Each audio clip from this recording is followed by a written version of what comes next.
Hello everyone, welcome to another new video. In this video, I will show you how to fix the media keeps stopping error on Infinix Note Edge. Let's start the video. If you want to fix this problem, go to App Library. Here click on Settings App.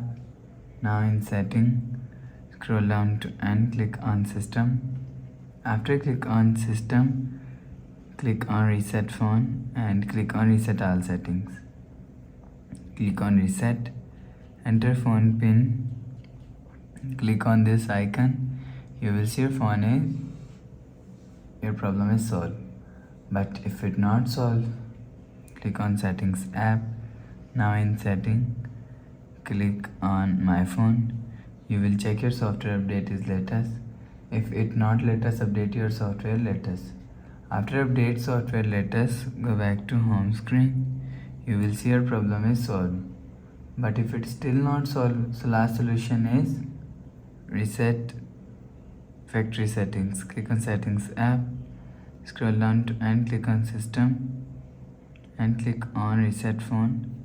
Click on Factory Reset, erase all data, enter phone pin, click on this icon.